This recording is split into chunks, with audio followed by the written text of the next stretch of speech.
2020 challenged Americans to think about the interconnectedness of our communities in a renewed light. From the COVID-19 pandemic to our mounting racial justice movements, we witnessed how each of us is linked to one another.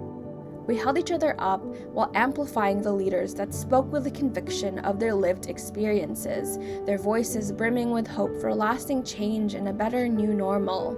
In moments like this where it's times of crisis, right? Of crisis over crisis over crisis, that becomes a real test to what your foundations of leadership are.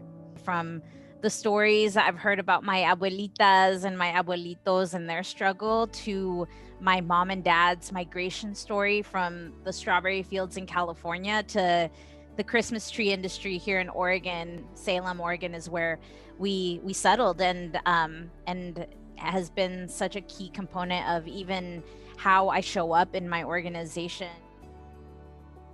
With the new administration comes the promise of new leadership that looks more like us and believes in the America we want to build together. President Joe Biden's cabinet and his closest group of advisors may be one of the most diverse in history. Alongside him, the first Black and South Asian woman to serve as Madam Vice President Kamala Harris. Women of color are taking the helm and tackling some of our most pressing issues in the middle of the pandemic. Women of color are being elected to lead beyond the leadership roles they already held at home and in their communities. This isn't a new theory of change, especially for organizers like Community Change and our grassroots partners. We have been centered for decades in leading through our vital lived experiences. Our wisdom, gained through interactions with society, the economy, and our government, shape the solutions we seek. This renewed representation at all levels of government means we have leaders who know how to amplify the voices of the voiceless and enact policies that can benefit often invisible communities in our country. I would love to see all the cabinet positions be BIPOC women. And I would really love to just see it be more reflective of communities, especially communities that haven't been heard, right?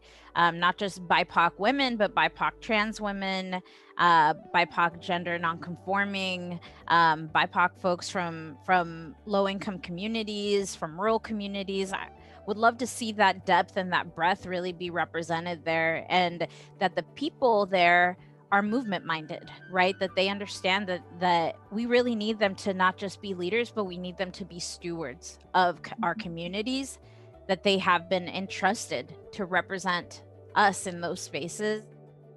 Here at Community Change, we build power from the ground up. We believe that those impacted by injustice lead powerful and enduring social movements. Lived experiences allow us to empathize with each other, unite together, and catalyze the change that will transform our communities.